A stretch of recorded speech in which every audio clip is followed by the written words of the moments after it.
Saya pernah diceritain Gus Zofur juga sering baca buku tentang Mbah Maksum. Dulu Mbah Maksum kalau wasiat kembali ya gitu. Kamu harus NU dan harus mempertahankan NU, tapi tidak dengan cara membenci Muhammadiyah. Dulu Mbah Mun juga sering cerita, dulu Mbah Hashim tuh ngaji Syekh Mahfud. Nah, Mbah Ahmad Dahlan dulu namanya Darwis sering ngaji sama Syekh Khotib Minangkabau. Zaman itu Syekh Khotib sudah modern, sudah ikut gerakan Abdu, gerakan Almanar. Sehingga bawaannya Mbah Ahmad Dahlan ini agak agresif. Yang Mbah Hashim karena hanya mulazim di Syekh Mahfud, hanya sesekali ngaji Syekh Khotib, beliau lebih seperti itu. Dan dua beliau ini sama-sama pernah ngaji Mbah Soleh Darat di Semarang, Mbah Hashim sama Mbah Ahmad Dahlan yang dulu namanya Darwis. Jadi ini masih min minuskatin wahidah mimam bain wahid. Sehingga kita tidak kaget ketika Mbah Ali Maksum mengomentari Muhammadiyah itu masih ahli sunnah wal jamaah. Makanya nanti terakhir saya baca kitabnya Mbah Ali dan sering saya pelajari. Andai kan kita ini sepakat dengan ilmu, ya kita tahulah. Kalau Abu Hanifah itu tidak kunut, Imam Syafi'i kunut, berarti kunut itu mazhabnya Abu Hanifah, bukan mazhabnya Mbah Ahmad Dahlan. Apa tidak kunut itu mazhabnya Abu Hanifah, bukan mazhabnya Mbah Ahmad Dahlan. Kita kunut itu mazhabnya Imam Syafi'i, bukan mazhabnya Mbah Hashim. Ini semuanya masih dalam bingkai ilmu. Adzan qobla subhi juga riwayatnya jelas. Tidak adzan ya sudah perilaku kita sudah jelas. Dulu Mbah Mun sering didik kita gitu. Saya sering dengar cerita kalau dulu Pak Air Fakhruddin begitu hormat sama Mbah Ali, apalagi dzuriyahnya Mbah Azhar Basir, karena beliau dulu ngaji di Termas. Dulu itu enggak ada masalah karena semuanya dianalisis pakai ilmu. Tapi sekarang pakai identitas, yang kunut itu NU, yang enggak kunut Muhammadiyah. Berarti Abu Hanifah itu Muhammadiyah, Imam Syafi'i itu NU. Berarti Imam Syafi'i itu ya anak buahnya Ki Miftahul Ahyar kira-kira gitu kan. Nah, anak buahnya Pak Said Akil. Kan terus jadi repot. Dulu kita ini pengagum ilmu, bukan pengagum perbedaan. Sehingga di sini yang saya kagum dari sekian ceritanya Mbah Ali Maksum, supaya kitab ini to the point, supaya enggak lama-lama karena waktunya juga. Nanti kalau kemalaman ini kena semprit ini sudah. Ini diantara yang diceritakan Bali itu unik. Imam Syafi'i itu sering tawassul, sering wasilah sama siapa itu? Abu Hanifah. Ini sudah tak petakan, saya baca yang sensitif lah. So yang ini ya. Ziyar al-Babus Samin, terus sebentar ini yang bab tawassul.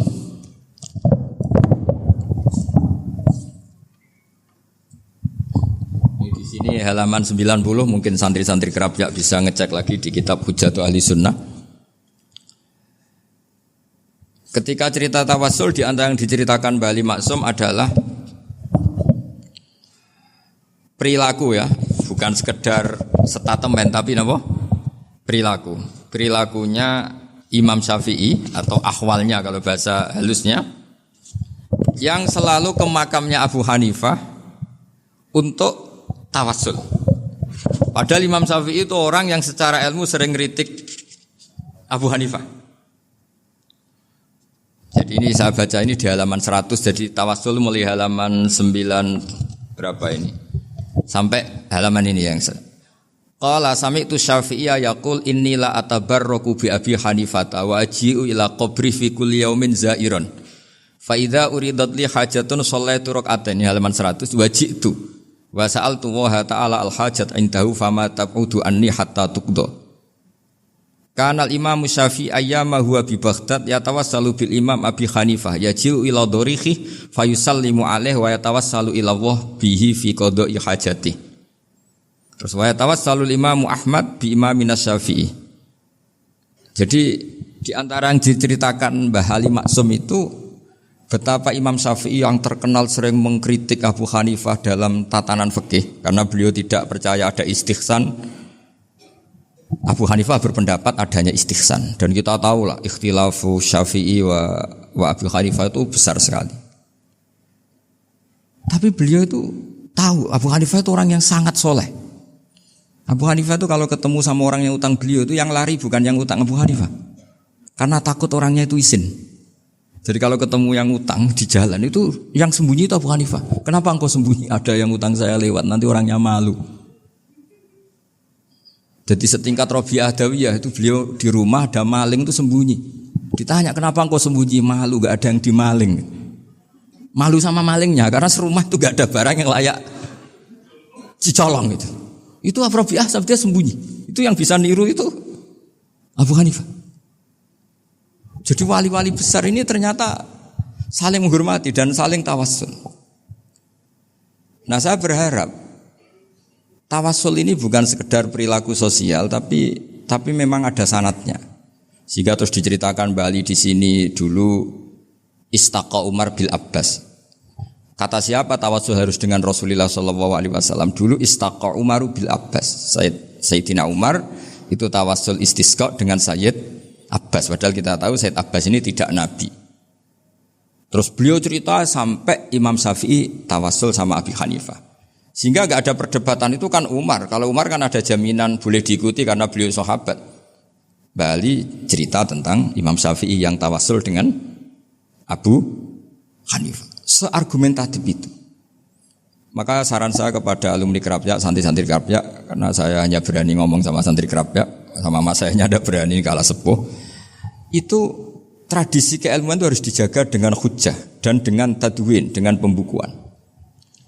Saya punya sekian cerita ya, misalnya dulu kita mungkin iskal itu janggal. Kenapa sih orang Islam tukaran sama orang Islam itu? Sehingga di antara doa Nabi yang enggak dikabulkan Allah, enggak boleh dikabulkan sama Allah enggak boleh, bukan berarti enggak mustajab. Redaksinya famana aniha, memang enggak boleh. Redaksinya bukan falam yastajib lahu tapi famana aniha. Di Al-Marrah As-Salisa ini Nabi dilarang, yaitu melarang umat Islam itu jangan sampai tukaran sama umat Islam sendiri.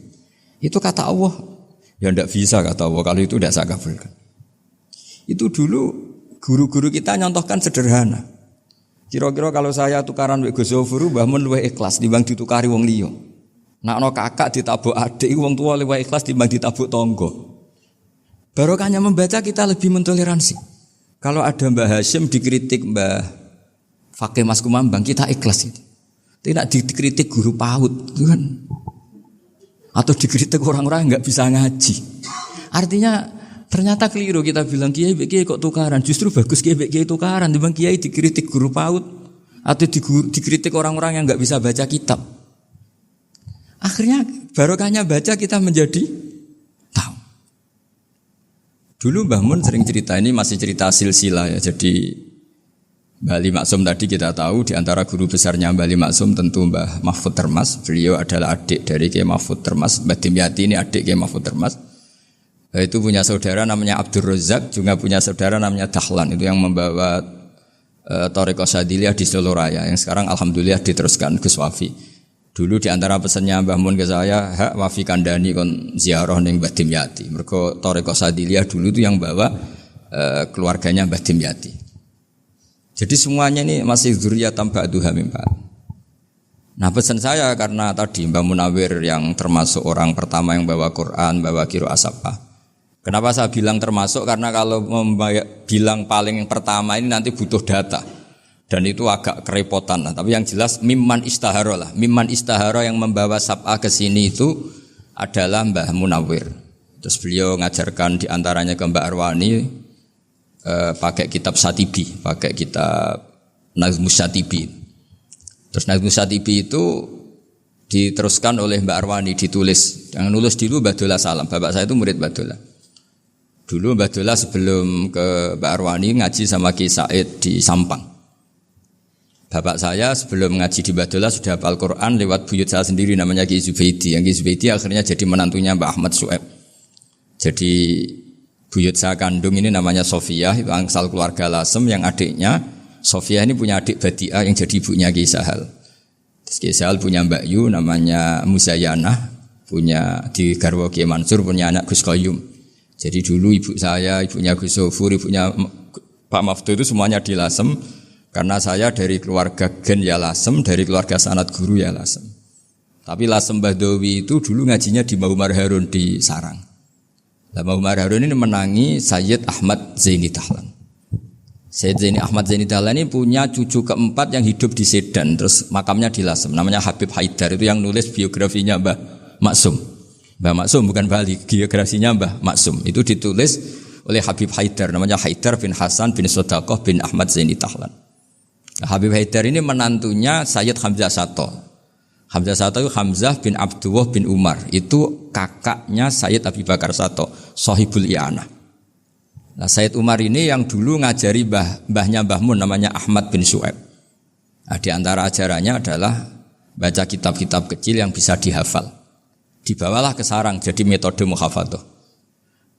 Tapi kemudian lama-lama oleh pondok itu jadi syarat kenaikan kelas. Dulu enggak ada muhafadzah untuk kenaikan kelas ya, supaya orang alim itu harus hafal. Lama-lama dipakai syarat untuk muhafadzah. Jadi semua ini sanad harus kita ingat supaya kita bisa menjaga tradisi.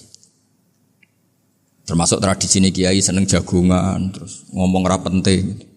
Itu juga sanad. Setahu saya Mbah Mun itu kalau ketemu bapak ya guyon terus. Saya punya kenangan tuh yang dulu agak iskal tuh begini. Ada isu lah, entah isu entah hoax entah apa, ada kaji itu agak beling itu, pokoknya beling lah gitu. Seneng siapa itu, rondo lah apa itu. Pokoknya beling gitu. Ketika Mbah Mun dilaporin tamu kalau kaji itu beling sama rondo itu, Mbah Mun tanyanya lucu. Lho ayu no cung. Wahyu banget Mbah. Wahyu.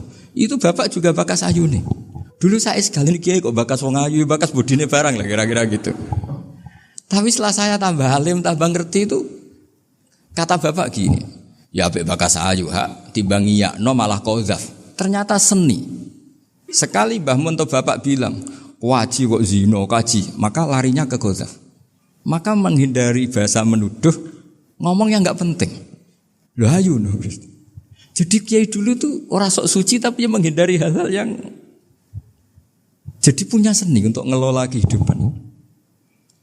Orang bermalam-malam jagungan sama teman asik itu kan perlawanan terhadap nafsu kita, syahwat kita untuk mungkin nikmati dugem di bar atau di tempat-tempat maksiat.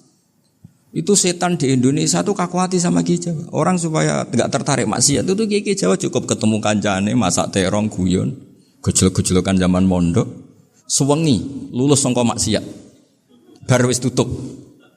Perlawanannya sederhana, enggak pakai tahajud, enggak pakai wiridan karena Kiai Jawa juga koyoke rapati potongan ahli ibadah gitu. Jagungan gitu. Jadi setahu saya itu pernah lihat Bali itu sekali ketika beliau ngisi ceramah di Mbah Hamid Bedowi. Saya masih kecil diajak bapak. Dulu kalau bapak ngelihat Bali sama Mbah Hamid itu mesti nangis. Karena dua orang alim bertemu. Yang akhirnya ya bisanan itu. Mbah Hamid punya anak Gus Nasih, di sini ada Mbah Nafisa, terus jadi Mbak Salih Hindun itu. Jadi dulu itu ya guyon terus ketika ketemu. Itu yang sering bodoni Mbah Hamid itu ya Ki Bisri. Ki Bisri itu kalau datang ke Ki Hamid Pasuruan, nak wali tenan aku teko ditatakno mangan. Jadi ukurannya ya. Ternyata sampai sana dikeimangan tenan. Masih belum mengakui, kan nak wali tenan aku iki kiai rung di mobil, dongakno aku di mobil. Sudah kalah satu seri itu masih gak terima. Lalu itu Mbah Hamid akhirnya berdoa, ayo monggo, mungkin-mungkin Ki Bisri gak ada mobil. Itu setelah didoain masih tanya, mereknya apa merek? Jadi itu Mbah Hamid jawab, ya paling Holden itu. Nah, paling Holden. Itu nyari mobil itu ya adalah dapatnya Holden. Suatu saat Mbah Bisri diundang Mbah Hamid gak dikasih bisaro. Karena utangnya sudah banyak Mbah Hamid, Mbah Bisri ini utang doa tadi. Itu ya gak dikasih besar ya gak mau kesang apa-apa kelambimu kayak aku. Didol sama muhibbinya Mbah Hamid itu harganya melebihi jatah bisaroh. Ketemu Mbah Hamid. Kang, susu Kang mergo. Jadi dulu itu rileks, makanya ini yang diceritakan ke Zofur. Sebetulnya kalau kiai-kiai itu bersanad itu ya rileks, hidupnya itu rileks. Karena rileks ini perlawanan terhadap kemungkaran. Saya dulu musyawarah sering sama Gus Zofur usul fikih. Itu jelas di antara yang ditulis Lubil Usul itu. Ya kita tahu tadi misalnya sanad usul fikih, Mbah Ber itu sangat al-usuli Kiai Zubair Dahlan, abahnya Mbah Mun. Punya murid di antaranya Kiai Sahal. Kiai Sahal punya karangan Thariqatul Husul fi Syarhi Lubil Usul. Itu Thariqatul Husul itu beliau ngendikan dalam mukaddimah bahwa saya bisa mensarah ini berdasar ngaji maknani sama Mbah Zubair. Terus beliau mengutip sarah itu dari kitab Nailul Ma'mul. Beliau ngendikan binus khotin khotiyah ghairi matbu'ah. Dan itu ditemukan di Kiai Mansur di Lasem. Karena Kiai Mansur iparnya Mbah Sahal. Mansur bin Khalil itu diantara katibnya Syekh mahfud. Jadi semuanya ini sambung. Mbah Ber saking ahli usul fikihnya, kalau ngajar usul fikih itu kalau guyon takriran saya ini lebih memahamkan ketimbang Sarah. Ya sudah, terus Mbah Zubair Kiai Fakih, terus Syekh Mahfud.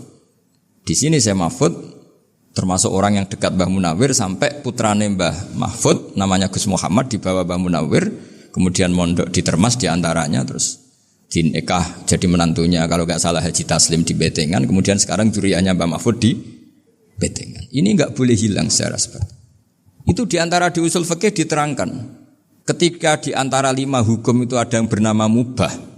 Mubah itu boleh dilakukan, boleh ditinggalkan, dan kalau dilakukan ya tidak berpahala, tidak disiksa.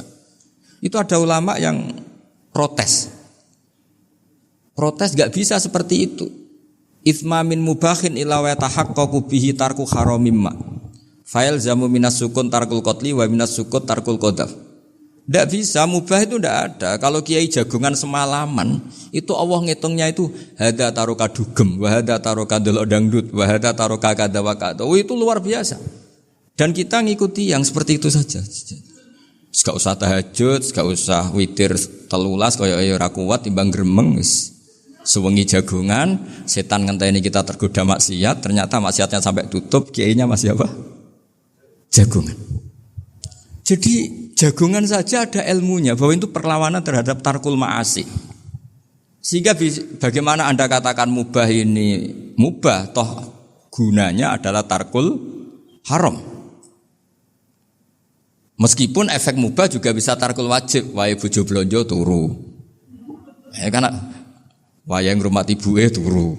Itu halal wajib. Jadi mubah itu resikonya ya bisa tarkul wajib, bisa tarkul haram. Sehingga kalau sanad ini terjaga secara baik, secara kultur, saya sering juga sakungan sama Gus Yofur itu mesti tak niati gitu. Jagungan wong alim kuwi ibadah dan menikmati ibadah adalah dabul auliya wa dabul ulama. Kata Imam Ghazali, pada akhirnya waqud buhadaddin al-istilzat bil mubahat. Kata Imam Ghazali, pada akhirnya qutbu hadaddin, madaru hadaddin, pokok dari agama ini adalah melawan kemaksiatan dengan kita menikmati al-istidzat bimubah. Kita menikmati sesuatu yang dibolehkan Allah Subhanahu wa taala. Dan seperti ini itu bisa qasmu dhuhri syaitan, bisa menghancurkan punggungnya setan. Karena kalau melawan setan dengan ibadah ini kadang kita capek selain isra potongan. Tapi nak kangkang ning komplek H gitu jagungan mbek kancane, ngenang melarate, mbok ngenang ra sekolah, ra munggah kenangan. Sing ra munggah diarani istiqomah. Itu kan diarani tulus zaman, kok sing munggah dianggap kesusu. Saya ini punya pondok Quran, kalau ada yang hafal 3 tahun mesti digojlok kancane, gak apik kesusu itu. Kesusu itu mesti tidak barokah karena tergesa-gesa apa? Hatam.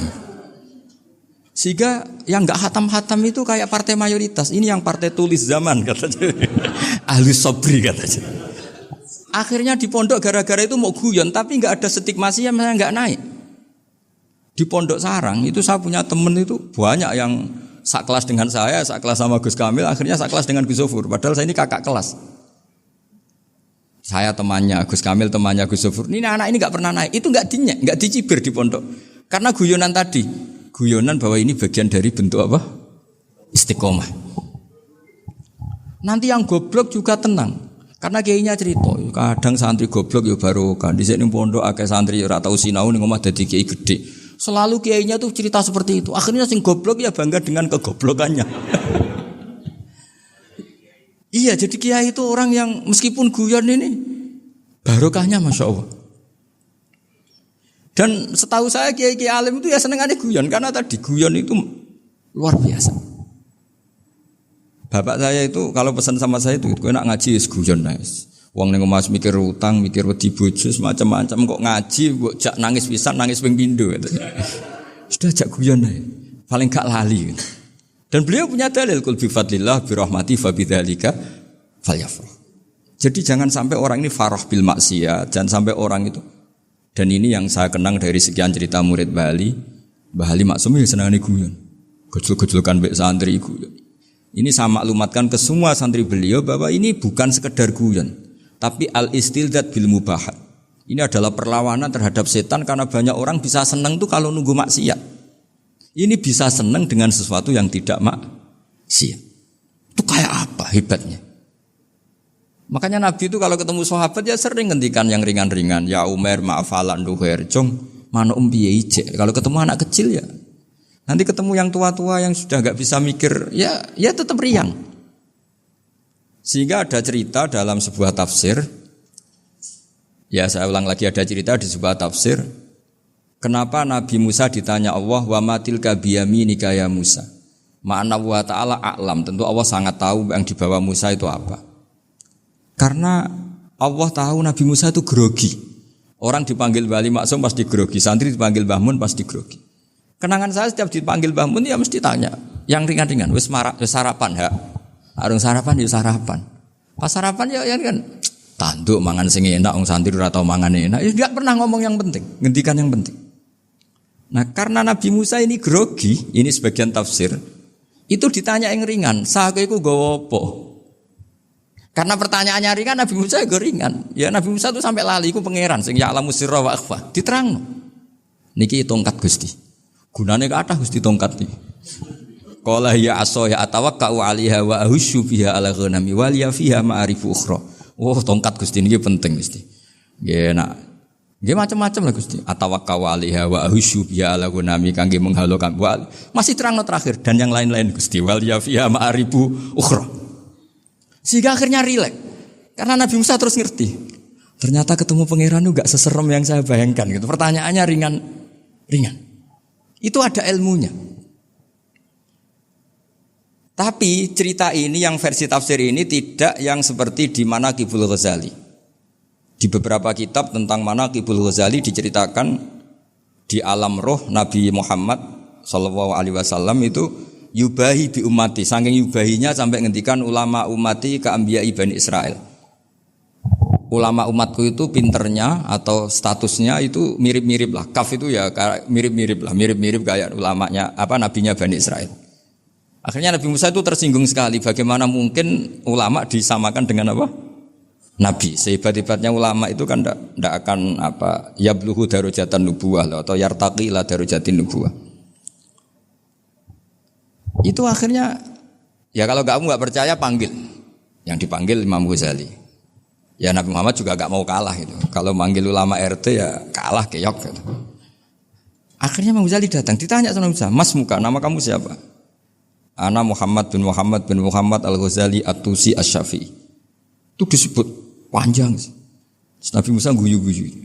Kamu lama kok ngomong yang enggak penting, ditanya namanya kok penjelasannya sepanjang itu, dianggap itu satu kesalahan. Masa tanyanya nama kok ditanya jawabnya Muhammad bin Muhammad Al-Ghazali At-Tusi Asy-Syafi'i, kepanjangan itu. Ketika Nabi Musa agak mencibir, agak gimana itu, terus Imam Ghazali, kalau ini masalah, lebih masalah jenengan. Apa itu? Yang tanya jenengan tuh Allah ya alamu sirra wa akhfa. Dan Allah hanya tanya wa ma tilka biyaminika ya Musa. Harusnya jenengan jawab asoya titik, bukan kepanjangan. Atawakkau 'alaiha wa syubha itu kepanjangan. Allah tanya yang di bawah kamu itu apa? Yang di tangan kamu. Harusnya jawabnya hanya asoya. Tapi kenapa penjelasannya sepanjang itu? Sampai terakhir waliya fiha ma'aribu ukhra. Terus pinter tenan jadi gitu. Terus Nabi Musa terus bilang, ya pinter tenan aja gitu. Padahal kita tidak pernah GR seperti itu kan, kebetulan Imam Ghazali gitu. Kalau yang lain mungkin ya keok lah kira-kira gitu. Tapi ini cerita dalam khazanah keilmuan. Benar yang dikatakan Gus Zofur. Saya termasuk orang yang pernah mondok Lirboyo Pasanan. Jadi setelah saya disuruh nemani Gus Kamil, tahun berikutnya Gus jenengan disuruh. Pokoknya anakku mbok sak wulan lah kudu tau mondok Lirboyo. Piye aku tau ngaji Wakarim. Terus yang disuruh mbaturi Gus Kamil itu saya. Jadi saya pernah 1 bulan tuh di Lirboyo. Karena saya ini santri beling ya, kontraknya pokoknya penting ziarah Bakarim. Ya saya enggak pernah ngaji ya, pokoknya gerbar ngisa. Ziarah ya sudah. Ngaji subuh ingat saya sama Gus Imam. Itu dari 17 hari ingat saya ngaji 2 kali. Tapi kalau ziarah ke Bakarim sudah lupa jumlahnya karena memang kontraknya disuruh ziarah. Sampai seperti itu. Dan saking senengnya bangun sama Bakarim saya masih ingat. Ngamplopi salam template itu masih ingat untuk Gus Anwar, untuk Gus Imam, untuk Gus Kafabi, termasuk untuk Gus Maksum. Itu malam-malam saya dijak ngamplopin. Zaman itu saya masih ingat 20.000. Zaman itu kos 1 bulan itu 13.000. Jadi kira-kira kalau 25.000 itu untuk kos 2 bulan. Jadi saya krusnya itu pakai kos. Saya masih ingat Mondok Sarang itu kos 1 bulan 13.000. Berarti kira-kira 500.000 itu di amplopin sendiri sama Bang. Ini untuk Gus War, ini untuk Gus Imam, ini untuk Gus. Padahal Gus Imam ini mondoknya sudah di Mbah Mun. Itu Mbah Mun hormatnya sampai untuk jatah salam template. Nah yang ribet kebalikannya, kita pulang Gus Imam karena melihat Gus Kamil ini putrane Mbah Mun, Gus Kamil disangoni.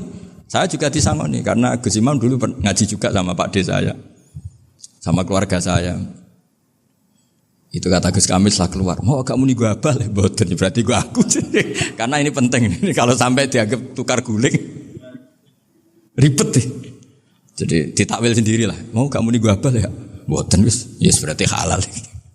Tapi sama Mbah Mun ya ditanya.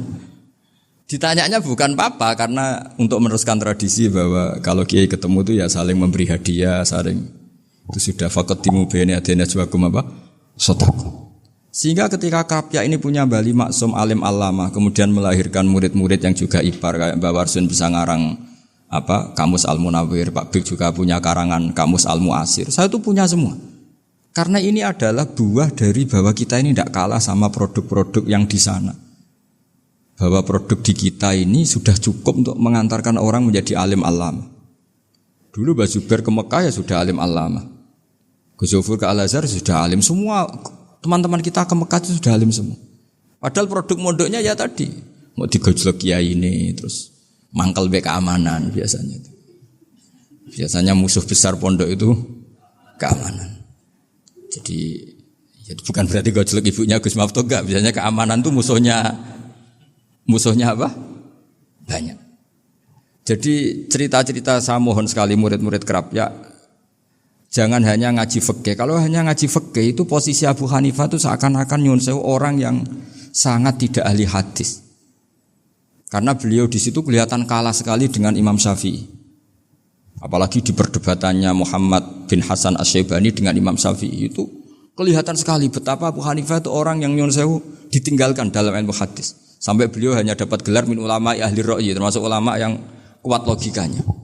Juga harus baca kitab-kitab seperti ini. Ternyata di balik Imam Syafi'i mukhalif pada beliau di bab-bab fikih, perilakunya sangat hormat. Sampai beliau itu kalau tawassul ke kuburannya Abu Hanifah. Dan beliau ngendikan an-nasu fil fiqhi iyalun ala Abu Hanifah. Semua orang yang ahli fikih itu masih anak buahnya Abu Hanifah. Saya berkali-kali cerita, mazhab Syafi'i itu alatut tadhir hanya 2, yaitu alma wa turab. Abu Hanifah nambahi wanar. Alasannya Abu Hanifah orang mukmin yang dosanya banyak itu dibakar di neraka dan alasannya Allah litadhirihim untuk mensucikan mereka. Sehingga pikirannya Abu Hanifah an-nar itu min alatit tadhir.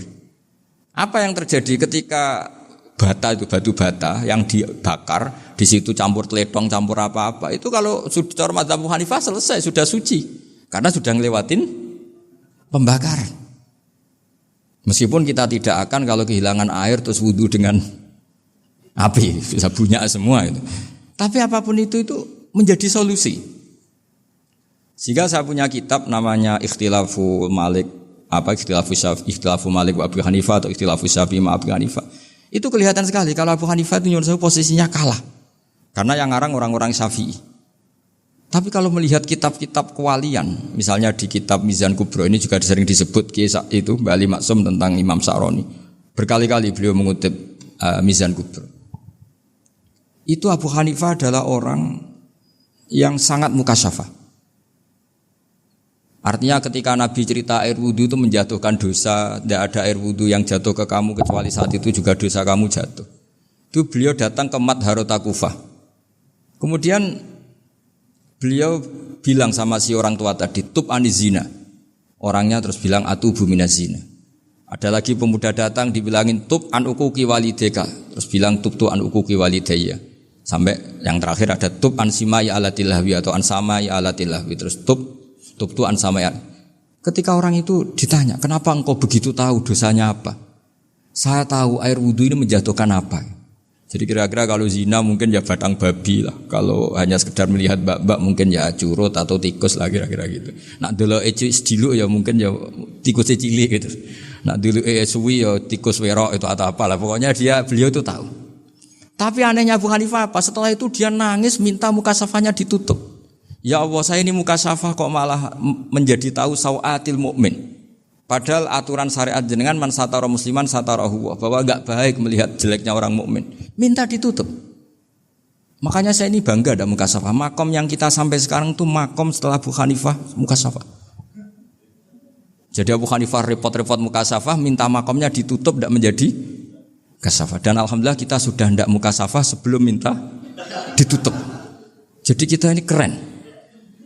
Keren karena aturannya itu man satara musliman satara huwa, yang tidak tahu aibnya orang muslim maka Allah akan nutupi aibnya di akhirat. Dan kita alhamdulillah barokahnya tidak mukasafah, tidak ngerti aibnya orang mukmin. Jadi kita harus pakai patokan ilmu. Saya ulang lagi, kita harus pakai patokan. Makanya saya tahu betul ketika Kiai Hamid Pasuruan, beliau dulu ngaji Jamul Jame, ngaji Juman, Bali Maksum di sana sama Gus Habib, sama Gus Muhammad bin Mahfud. Termasuk mbah saya kandung dulu Kiai Sidik, mbah saya yang dari itu juga ngaji di Termas.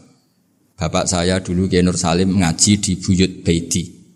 Dulu itu kawin juga sederhana, kayak cerita Gus Zofur. Jadi bapak saya kandung itu Kiai Nur Salim itu ngaji di Mbah Baiti. Mbah Baiti itu adik kandungnya buyutnya saya dari ibu. Nah Mbah Baiti itu teman akrabnya mbah saya namanya Kiai Nur Sam, Mbah Nur Sam. Singkat cerita terus Nur Kiai Jorabi Arabekno itu. Setelah bapak saya ke Badullah mau ditawarin jadi mantu, kata bapak saya kula pun dipek mantu Mbah Baiti. Akhirnya dapat ibu saya itu. Karena ibu saya itu cucu Mbah Baiti, cucu lambung. Jadi mbahnya ibu saya itu Mbak Yunya Mbah Baiti. Namanya Mbak Sofia tadi yang dapat Mbak Idris itu. Yang Mbak Idris ini bin Umar. Ya Mbak Umar yang mbahnya Mbak Hamid. Hamid bin Abdul bin Umar. Kalau bahasa itu Fatimah binti Idris bin Umar. Dulu kecilnya Mbak Idris namanya Abdul Khalik.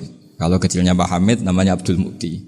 Kalau kecilnya Mbah Maksum namanya Muhammadun kalau nggak salah. Dulu itu orang dulu itu namanya dua-dua karena diganti ketika musim apa? Haji.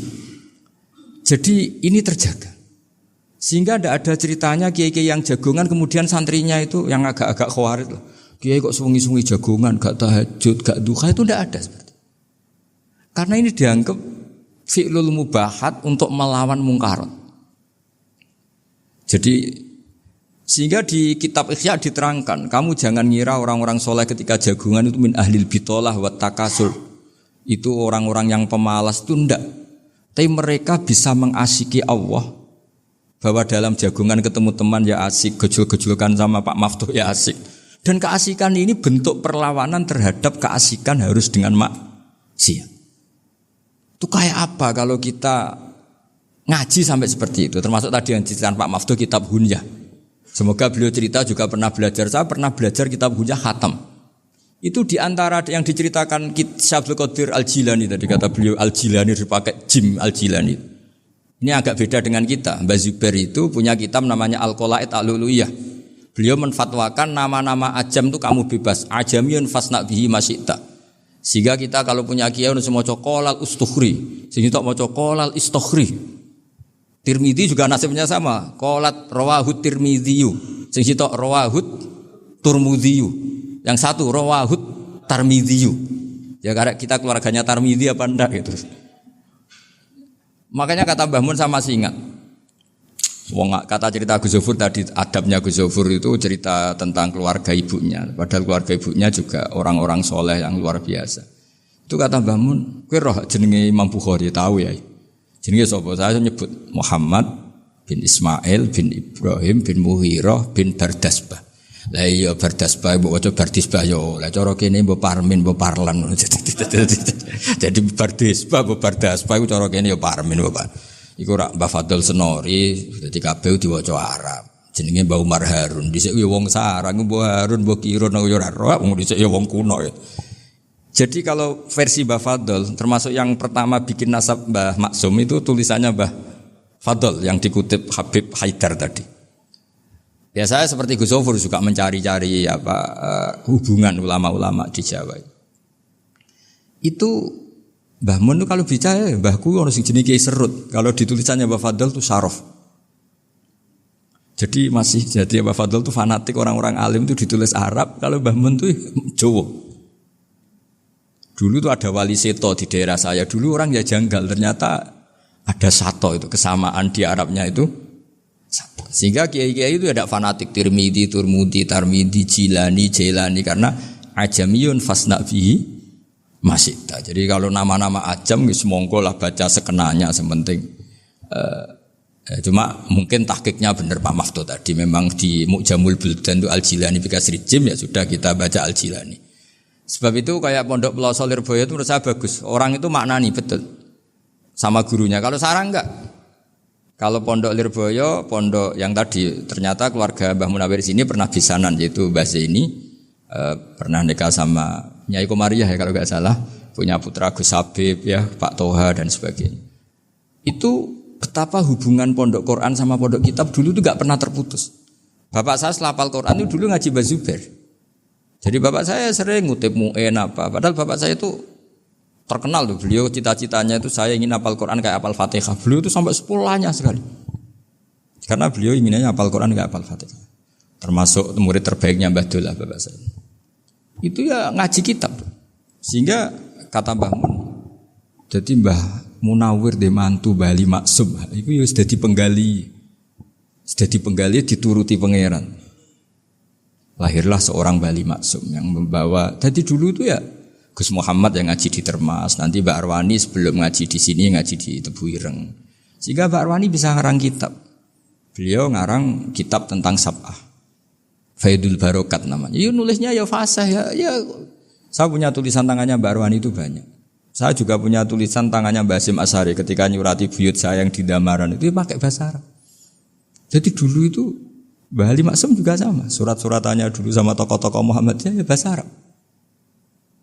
Nah ini harus kita dengar dari abna, dari bahwa Mbah Maksum, kemarin yang diceritakan Gus Zafur di Khol Mbah Maksum, kowe kudu belo NU, kudu tetap NU, tapi bukan dengan cara membenci Muhammadiyah. Tadi Pak Maftuh menguatkan sanad itu dari Pak Atabik, bahwa Muhammadiyah termasuk ahli sunnah apa? Karena sama-sama tidak sabus sahabat, sama-sama ikromus sahabat dan sama-sama bermadzhab. Nah soal akhirnya ada beberapa yang usrapati seneng ngaji ini yang agak ribet. Tapi kamu tidak usah ngeritik Muhammadiyah agak seneng ngaji, kayaknya juga sama kita enggak seneng ngaji juga banyak itu. Jadi kalau ngeritiknya masalah itu kan kita ya agak sama. Ya jadi ternyata di sini terus ini yang terakhir supaya enggak lama-lama. Bali juga punya sisi keras.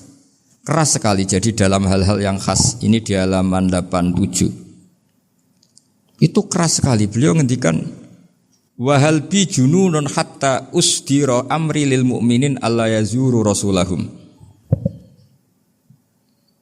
Jadi ketika saya tadi sudah bilang bahwa beliau sering muji Ibnu Taimiyah dalam banyak hal, tapi dalam banyak hal juga beliau mengkritik Ibnu Taimiyah ketika menafsirkan la tusaddur rihal illa ila salasati masajid.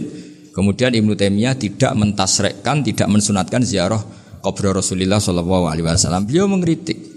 Dan cara mengkritik adalah ngendikan ulaikal ladzina yuriduna ayyahulu bainahu sallallahu alaihi wasallam wa baina ummatihi fi nakhiyatin. Itu adalah orang-orang yang ingin membuat batas antara Nabi dan umatnya.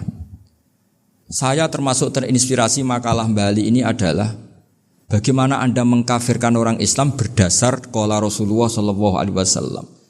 Wan nabiyyu asyaddun nasi syafaqatan li ummati. Wan nabiyyu akhrasun nas, orang yang paling serius supaya umatnya ini selamat. Kemudian Anda dengan hadisnya Nabi mentafrik bainahu wa baina ummati berdasar dawuh Kanjeng Nabi. Lu cek mentalani. Makanya saya itu enggak pernah keras di bab ini. Misalnya nyuruh saya ada santri sarang yang nakal. Terus saya tidak berani komentar karena saya tahu Mbah Mun itu sangat mencintai santrinya meskipun yang nakal. Saya melihat sendiri bukan jari ada santri cara pelaturan pondok itu diboyong karena nakal. Itu Mbah Mun ngendikan begini. Ya cung yo ke diboyong itu cara aturan pondok. Nah aturannya pangeran ngger kowe tobat dadi wong apik ya dadi wong saleh. Ya kowe kudu tetep sering rene, tetep santri kudu dunya akhirat. Soal pondok ya ben ana aturan, ben menjen kowe nakal nemen ya diboyong, tapi kowe tetep wong apik. Jadi karena kita tidak mungkin mentafrik bainahu wa baina talamidhi. Kita tidak mungkin mentafrik baina nabi wa baina ummati karena nabi adalah apa? Asyaddun nasi syafaqatan li ummati. Sampai saking sayangnya nabi itu ngendikan syafaati li ahlil kaba'ir min ummati. Lho koyo apa baiknya nabi? Ora melok nakal, ora melok maksiat, tapi melok nanggung swargane. Iku waktu gali sampean wis kowe utang gak apa-apa, bangkrut gak apa-apa, sing nyaur bapak. Gua sampean ngono top tenan. Anake yo ngawur tenan maksudnya, tapi top. Lah Nabi ku umate sing dosa iku umate, Nabi sing nyuwun sewu, cara Jawane sing kangelan nyafaati. Karena Nabi gak boleh dipisahkan dengan umatnya. Makanya kata Bali Maksum, ulaikal ladzina yuriduna ayyahulu bainan nabi wa baina ummati. Itu mereka adalah orang yang ingin memisahkan Nabi dengan umatnya. Masa kita ngafirkan umatnya Nabi berdasar dawuh Nabi? Itu kan sama, saya benci santri Anwar berdasar dawuh Mbah Mun, padahal orang tahu semua begitu sayangnya Mbah Mun terhadap santrinya. Sama juga kamu benci santrinya Bali Maksum berdasar dawuh Bali, padahal beliau sangat mencintai santrinya. Nah, kultur-kultur seperti ini tidak boleh hilang. Kita punya sanad, punya guru, punya keluarga yang sama. Jadi mbah-mbah saya itu orang Tuban, dekat sama posisi Ibrahim Asmoro Konti tadi yang diceritakan. Jadi di kampung saya, kampungnya bapak saya itu ada makamnya Siti Syariah, itu mbak kandungnya Sunan Bonang. Dan bapak dulu sering ngajarin ziarah saya ke Mbak Asari. Mbak Asari itu bin Jumadil Kubro, berarti Mbak Asari itu saudaranya Mbak Ibrahim Asmoro Konti, gurunya Sunan Bonang. Jadi Sunan Bonang ke Tuban tuh karena disuruh ngaji sama Mbak Asari, Mudin Asari itu yang di Bejagung. Jadi ini semua sanatnya itu jelas, aturannya jelas. Kan Sunan Bonang bin Ampel bin Ibrahim Asmoro Konti bin Jumadil Kubro lah, yang Mbak Asari ini adiknya Ibrahim Asmoro Konti, makamnya di Bejagung di Tuban. Dulu Sunan Bonang sebelum ngaji kemana-mana ngaji di Bejagung itu di Mbak Asari itu. Terus kemudian Sunan Bonang hidup di Lasem, di Pasujudan di Lasem. Makanya Lasem banyak orang alim karena ya dulu Sunan Bonang itu di antara aktivitasnya itu di Pasujudan di Lasem itu. Wafatnya kila di Bonang, kemudian mau dibawa orang Madura ke Madura, terus diambil Mbak Asari. Pernah mbahnya karena Muammar Mbak Asari terus dimakamkan di Bonang. Jadi cara berpikir Mbah Ali ini menginspirasi saya. Kita tidak boleh mengkafirkan umatnya Nabi berdasar dawuh Nabi. Karena apa? Itu yang tidak diinginkan Nabi. Nabi itu inginnya yang di luar itu masuk, bukan yang sudah di dalam dikeluarkan. Itu kata beliau, ulaikal ladzina yuriduna ayyahulu bainan nabi wa baina ummati. Orang-orang yang tidak mentasrek ziarah pada Nabi adalah orang-orang yang ingin memisahkan Nabi dengan. Dan begitu kias berikutnya, orang-orang yang sidik-sidik muni ini kafir, ini sudah enggak benar, ini la yurja khairuhu, itu orang-orang yang memisahkan. Dan lucunya berdasar dawuh Nabi. Makanya semua kalau sampai ngaji Mizan Kubro, ini kitab yang sering dikutip Bali Maksum, ketika Nabi ngintikan laisa minna man ghasyana, laisa minna man latamal hudud wa syaqqal juyub bada'a bid'awal jahiliyah, laisa minna min tilkal khoslah. Semua ulama mentafsiri laisa minna fi tilkal khoslah, bahwa dalam hal itu Islam tidak bertanggung jawab. Masa menipu berdasar dibolehkan Islam kan tidak mungkin. Semua perilaku yang salah disebut Nabi laisa minna fi tilkal khoslah, bukan laisa minna fayakunu huwa kafir. Tidak ada satu ulama yang mengatakan laisa minna berarti orang ini kalau menipu sudah kafir.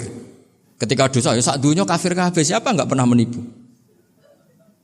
Sekedar pernah. Siapa enggak sering menipu bahkan? Hobi kadang ya rezekinya dari nipu. Lah itu kalau betul maknanya laisa minna terus kafir, semua orang di dunia kafir. Karena siapa sih yang selain Nabi yang enggak, selain Nabi kan enggak mungkin apa? Masuk. Belum lagi menurut teori usul fikih ada nipu yang wajib. Ya kan, misalnya kita orang baik ketemu orang dolim yang memburu perempuan mau diperkosa terus bersembunyi, yang kita tahu, kita wajib nipu apa wajib jujur? Ketika orang dolim tanya, perempuan tadi kemana? Wajib nipu apa wajib jujur? Wajib nipu, karena kalau kita jujur berarti memberi peluang orang dolim menemukan buruannya. Jadi betapa alimnya. Dan ketika kitab Mizan Sa'roni dipakai Bali, dipakai Mbah Mun, saya pernah ngaji Mbah Mun, terus kita tahu maknanya laisa minna fi tilkal khoslah. Sehingga kita tidak mengatakan laisa minna dengan terjemahan letterlek tidak termasuk umatku. Kita tidak akan menambahi fa tafriq fayakunu kafiran, tidak akan selamanya. Karena maknanya laisa minna fi tilkal khoslah. Kenapa kita selalu begitu? Karena enggak mungkin kita memisahkan umatnya Nabi dengan Kanjeng Nabi berdasar dawuh Kanjeng Nabi. Karena Nabi adalah berstatus bil mukminina raufur rahim. Ya, terus ini mohon maaf sekali ini yang saya bisa, tapi saya mohon kajian kitab Ahli Sunnah. Saya tadi sudah matur Gus Afif, Gus Picon supaya kitab ini ditakriri lah supaya lebih dan yang nakriri harus santrinya, jangan bebankan saya. Ini santri yang pernah mulazamah sama. Biasanya kalau orang NU pesantren terus ana wong usul nggih jenengan mawon. Jenenge lempar-lemparan itu kata bapak saya, tawadhu keliru aja. Tawadhu itu asline wong ra tanggung jawab, ben ketok Islami bebo tawadhu jadi. Jadi tawadhu itu orang yang sebetulnya agak punya tanggung, ben kesane Islami pura-pura tawadhu. Jadi, tapi saya mohon, ini kitab ini bagus sekali. Di antara yang saya senang adalah beliau cerita kalau Imam Syafi'i sering tawassul sama Abi Hanifah. Padahal kalau kita ngaji di kitab-kitab fikih, Abu Hanifah itu kayak tersangka lah. Di bab ilmu apa? Hadis. Sampai biasa kan di kitab Minhajut Thalibin, walaysa li Abi Hanifah hadisun sahihun. Jadi habis cerita madzhab Malik, madzhab Syafi'i itu walaysa li Abi Hanifah madzhabun hadisun. Wah, kasihan ini. Tapi kalau kamu ngaji Mizan Kubro, Abu Hanifah ini dapat posisi. Karena mesti Mizan Kubro ngendikan farajal amru ila martabatayil mizan. Kemudian dua mazhab ini sama-sama benar, tinggal kamu milih yang musyaddid apa yang mukhaffif. Milih dosis tinggi apa dosis ringan, monggo. Dan itu saya ulang lagi, kitab-kitab yang sering dibaca Mbah Ali Maksum, kemudian Mbah Mun, guru-guru kita. Dengan demikian maka benar Gus Zofur tadi, kultur kita, tradisi kita tetap terjaga. Mohon maaf. Assalamualaikum warahmatullahi wabarakatuh.